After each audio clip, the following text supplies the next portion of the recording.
नाज़रीन कराम आदाब। आज की इस खुसूसी पेशकश में आपका इस्तकबाल है। आइए आज हम बात करते हैं जनता दल सेक्युलर के सीनियर लीडर जनाब असदुद्दीन साहब से। आज हम बात करेंगे खुसूसी तौर पर जो यूपी इलेक्शन के बाद में सियासी हालात रूनुमा हुए हैं देश में। ये जो हालात बने हुए हैं यूपी इलेक्शन के बाद में, असद भाई आपको क्या लगता है कि देश किस जानिब जा रहा है? देखिए, देश को किस दिशा में ले जाना है, किस डायरेक्शन में ले जाना है, इसका जो है ना फैसला एजेंडा बहुत पहले बन चुका था। आरएसएस ने बना लिया था और तकरीबन 100 साल मुकम्मल होने जा रहे हैं आरएसएस के। तो जिस डायरेक्शन में वो ले जाना चाहते थे वो सही वक्त का इंतज़ार कर रहे थे, क्योंकि बेसिकली इंडिया एक ऐसा देश है जहाँ पर मुख्तलिफ मज़ाहिब के लोग आपस में मिलजुल कर रहते आए हैं। यहाँ पर फ़िरका परस्ती पैदा करना, उसको परवान चढ़ाना और उसका सियासी फ़ायदा उठाना एक थोड़ा डिफ़िकल्ट टाइप का जॉब था। तो ये लोग, इन लोगों ने जहनसाजी की लोगों की, और उसके बाद में मौके मौके पर जब जब अपॉर्चुन टाइम उनको दिखाई देता वो अपने एजेंडे को पुश करते थे। अब 2014 के बाद से इन्होंने, आरएसएस ने अपने एजेंडे को बहुत ही सीरियसली लेना शुरू किया, इम्प्लीमेंट करना शुरू किया अपने प्लान्स को। शुरुआत तो 2014 में एक मुनज़्ज़म तरीके से होने लगी सियासी तौर पर, और उसके बाद अभी यूपी इलेक्शन का जो रिज़ल्ट आया तो इन लोगों को लगा कि चलो अब ये सही मौका है, इस वक्त में हम देश को उस दिशा में ले जाएंगे जिस दिशा में हमने ले जाने का एजेंडा बना रखा है, हिंदू राष्ट्र की तरफ।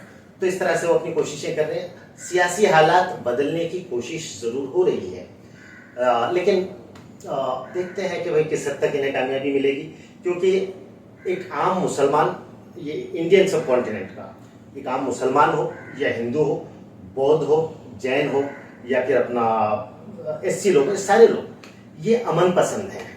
इन लोगों को इस सदियों से एक दूसरे के साथ मिलजुल कर प्यार मोहब्बत के साथ रहने का एक यहाँ का जो है ना रिवाज है, एक माहौल है, उसी तरह से ये लोग रहते आ रहे हैं। ये डिफिकल्ट ज़रूर है लेकिन कोशिश ज़रूर हो रही है। जैसे कि आपने कहा कि देश में भाईचारे का माहौल है, क्योंकि हर कोई ये जानता है कि कर्नाटक की जो है माहौल कुछ अलहदा है।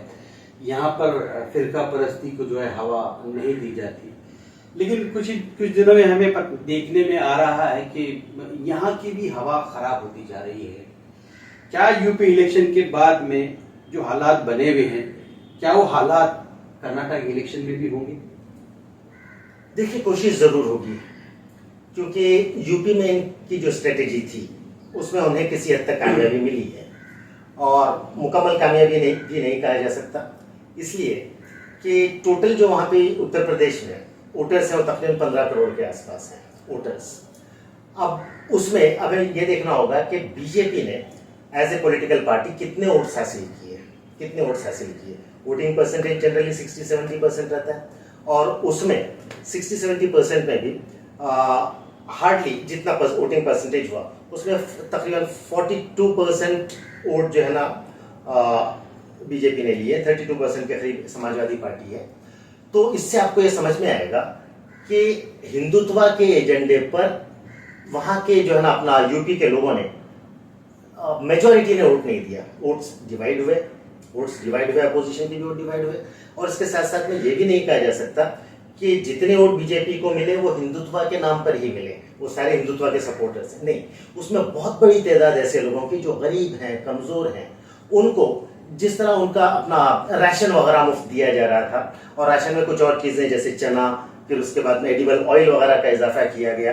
अब ये गरीबी वगैरह के माहौल में इन लोगों को फ़िरका परस्ती वगैरह, इन लोगों को कुछ पता नहीं है। इनको सिर्फ इतना पता था वो कि भाई हमें इतना खाने के लिए मिल रहा है, ये हमने इनका नमक खाया है। ये सेंटेंस, ये जुमले तक मैंने सुने उस वक्त में यूपी इलेक्शन के वक्त। तो इस तरह बहुत सारे लोग उस फ्री राशन के चक्कर में भी वोट दिए हैं, और उसके बाद कई लोगों ने जो है ना अपना इस हिसाब से भी वोट दिया कि गुंडा राज का खात्मा हो रहा है। एक नैरेटिव वहाँ पे क्रिएट किया गया कि हमने गुंडा राज का खात्मा किया, तो कई लोगों ने उस नैरेटिव को पे भरोसा भी किया, और इस तरह से। तो मेरा कहना पॉइंट ये है कि सारे लोगों ने हिंदुत्व के नाम पर वोट नहीं दिया है, कुछ परसेंटेज ज़रूर है, और मुझे नहीं लगता कि हिंदुत्व की वजह से उनको जो कामयाबी मिली, उनको जो मिसकंसेप्शन हुआ है, सेम स्ट्रेटेजी कर्नाटका में बनाकर वो किसी तरह का फायदा हासिल कर पाएंगे। क्योंकि साउथ इंडिया का एक अलग ही जो है ना मिजाज रहा है यहाँ के लोगों का।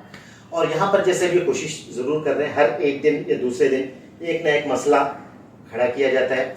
इन लोगों ने बहुत ही चालाकी से पहले तो मुसलमानों को खास तौर पे अदराइज किया, ये बताया, बहुत सारी अपना आवाम के बीच में एक फीलिंग पैदा की कि मुस्लिम्स आर अदर्स, ये दूसरे हैं, अदराइज किया।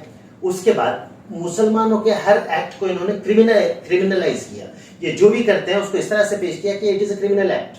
फॉर एग्जांपल हिजाब के मामले पर क्या किया गया, जो सर को ढांका जाता है, हिंदुस्तान में कई जगहों पे सर को ढांका जाता है, कई कम्युनिटीज की खवातीन सर को ढांकती हैं, लेकिन मुसलमानों के हिजाब को कुछ इस तरह से पेश किया गया कि इट इज समथिंग क्रिमिनल।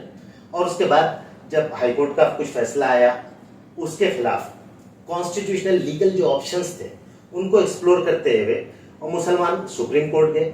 तो उसके बाद इस एक्ट को भी, जो परफेक्टली लीगल है, किसी तरह से अनकॉन्स्टिट्यूशनल नहीं है, इस एक्ट को भी क्रिमिनलाइज किया गया। और उसके बाद ये कहा गया कि भाई ये मुसलमानों ने जो है ना अपना कोर्ट का आदर नहीं किया, कोर्ट के फैसले का आदर नहीं किया, इसलिए अब इनको मंदिरों के आसपास में किसी तरह के जो है ना कारोबार की इजाजत नहीं दी जाएगी।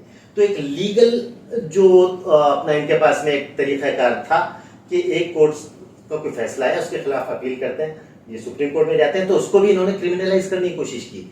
जबकि इट्स परफेक्टली लीगल। जब जल्लीकट्टू का मामला आया था, कोर्ट से फैसला आया, उसके खिलाफ ये सुप्रीम कोर्ट जाते हैं, उसको क्रिमिनलाइज नहीं किया गया।